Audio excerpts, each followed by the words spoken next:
Welcome everyone and everybody, this is Luxeley, and I want you guys to take a wild guess where I went the other night. Just a little bit of give and take with the girlfriend. Take a guess where I went the other night. You'll never believe it, but Luxeley actually went to the opera. You see, my girlfriend's been watching baseball games and football games with me, so you gotta have a little give and take. So she wanted me to go to the opera. Thought I broadened my horizons, so I go to the opera. And she's all excited that I'm there. And she's like, wow, I can't believe you went to the opera. This is so cool. This is amazing. This is great. Where do you hear this soprano sing? He is just absolutely amazing. And I stop, at a red light, and I look at her and I say, honey, I thought James Gandolfini was dead. So we just established I know nothing about the opera, but I know a couple of things about WoW, and I know a lot of other information is just basically useless. Thanks for playing. I should be on the jeopardy of useless information because I would walk out of there rich. Thanks for I'd be playing. so rich, it'd be amazing. But I'm gonna try something a little bit different with you guys here, and I'm gonna basically tell you a story, a little bit about Luxeley, a little bit about his past. Thanks for playing. Distant past in this case. And I want you guys to determine whether or not I'm telling the truth or I'm lying out of my ass. Thanks for playing. You decide in the comments, am I telling the truth or am I telling a lie? And here's a little story. It's a bit unusual, kind of interesting. Here we go. When I was in high school and in college, I used to work part-time with my dad's company. And I used to do this over the summers. I used to do this holidays, days off, Thanks for school, playing. weekends, etc. Whenever I could.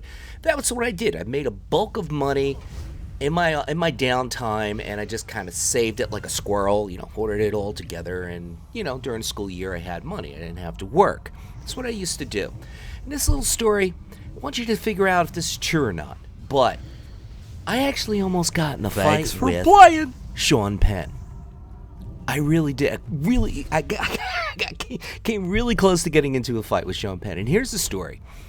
My dad has some clients, or had some clients in Germany, and they had a son and his friend, and they came to the States for the summer. And my dad was like, here's my credit card.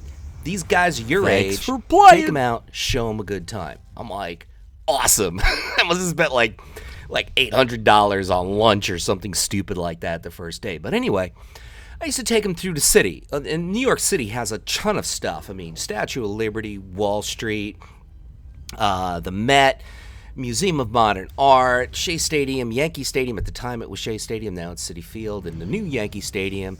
But the fact is, there's just so much to do. So these guys, we were just really tired, had a long day, and we were basically about packing it in. It's about 6, 7 o'clock at night, and we see them filming a movie.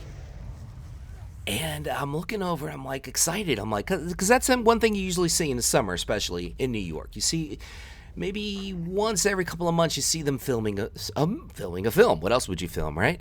So we're behind, a little bit of an established crowd, and I'm looking and I'm trying to see who's in the film. And I asked one of the set people, and I was like, "Who's in the movie? What movie are you filming?" And he's like, "Oh, this is Sean Penn, Ed Harris, a few other people."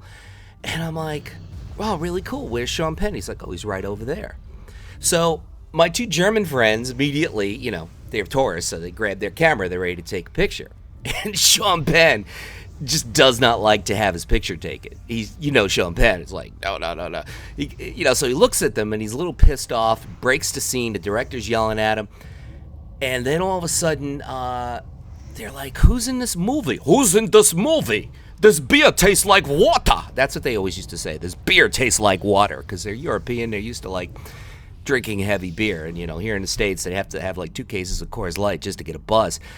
So they're like, who's in the movie? Who's in the movie? And I'm like, Sean Penn. Who's Sean Penn? I'm like, he was in the movie Bad Boys, Fast Time at Ridgemont High a long time ago. Sean Penn.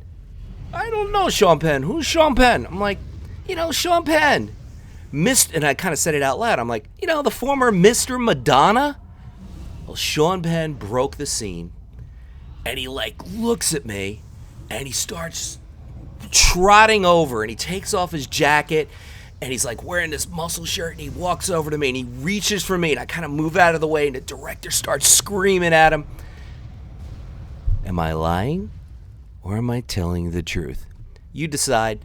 I'll let you guys know. All right, enough story time. This is a very close Silvershard Mines. I'm not too happy with this particular BG sometimes. I don't know.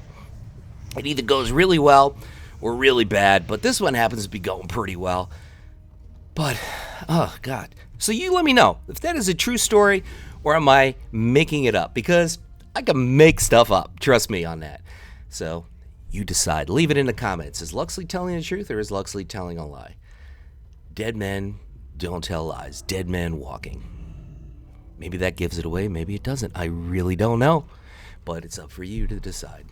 Well, this is a close Silvershard Mines. As you can see, 737 to 732. And I don't know why they never focus me.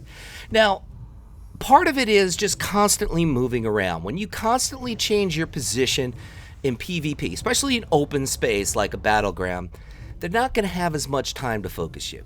Because they might pick you up in a line of sight. And they might see you. But if you do a quick spectral guise or you change your position on them, then they can't act as quickly. And that's something that I learned from playing an arcane mage, believe it or not, in Kata. Because I didn't have the CC of fire or frost, but I had a hell of a lot of firepower. And the only way that I could survive was finding these weird spots to hang out in and constantly switching up and changing up my position. And back then, Arcane used to have this speed boost that you got, a 90% speed boost, I think it was, after you blinked every single time. And that's what enabled me to switch things up, constantly move around, and change my position. And now, with the feathers, or whatever speed boost you're using, I think this time I'm using the feathers, but I've also been using Levitate with Phantasm quite a bit, depending on what I'm facing. But it does work. It does work. Now, one thing I've noticed, and I always complain about this, you could, like, just pick a random BG, and there's Luxeley complaining, I never get heals, I never get heals, I never get, you know, on and on and on, like Dorothy clanking her, you know, heals together, saying, I never get heals, I never get heals, instead of no place like home. It's like, I never get heals. It's true. It's true. I never get heals. Why? Well, a big reason why is because I'm always out of position. Because when you constantly switch position and you're spectral guising and you're running around like crazy and you're finding these weird nooks and crannies to DPS from, you're also losing the line of sight of your healers. That's part of the trade-off. And that's a big reason why. Look at all these cascade. That's how cascade sounds in stereo. It's like, I don't know what that is. It's just sinuses. Sorry, guys. But that's why I don't get heals, and that's why I'm able to survive in DPS and nobody bothers me. Also, I admit, I mean, I'm not playing against the skilled of skilled, but also when you put me in arena, because I'm a Shadow Priest, and it's a lot smaller, confined space, it's not as easy to do. You can do it in the battleground because there's a lot of space, but in arena, no. I mean, they come out of the gate, they're focused, they know where they're going after you, and you don't have that much ground to maneuver. But in a BG, it's a completely different story. You have a lot more ground. And that's the difference between the two. That's why Shadow Priests do very, very well in BGs, and they can do well in arena, but it's highly contingent on who you're playing with. I'll say that again for those of you who say, Luxeley, you're full of shit. No, it is highly contingent on who you're playing with, because they have to, anybody you're playing with has to understand that Shadow Priests in arena, especially in twos, have to be babysit a little bit. They need to get a hand of protection every now and then from a paladin. They need a good rogue who could sap and take one person out of the equation so there's not a melee cleave on top of you in 3 seconds, et cetera, et cetera, et cetera, and the list goes on. And the big reason for that is that we can't get out of snares. And if we want to get out of snares, we got to sacrifice our speed boost, and that's a tough trade-off. No other caster class has to worry about that, except for maybe warlocks, but they have greater firepower than we do. If I'm doing an RBG, there's only 2 classes that can beat me in damage. 1 is an Affliction Lock, and 2 is Frost DK. That's it. Nobody else is going to beat me in damage, as long as I'm not getting trained 24/7. That's just the case. And that's not, you know, Luxeley super uber skilled, amazing player. No, that's me just playing a Shadow Priest. That's all it is. It's Shadow Priest do very well, have very good DPS if you let them cast. That's the whole key to everything. So people, hope you enjoyed the video. I think I went 24 or 23, something like that. I can't count. But this Warlock, once again, above me in damage. That's par for the course, very normal. But my little story, Sean Penn almost got in a fight. Let me know if you believe that or not. Leave it in the comments. Until then, this is Luxley saying, whatever it is by you guys, morning, afternoon, or night, make it great. Luxley saying, make it great. Have a good one, guys. Bye-bye.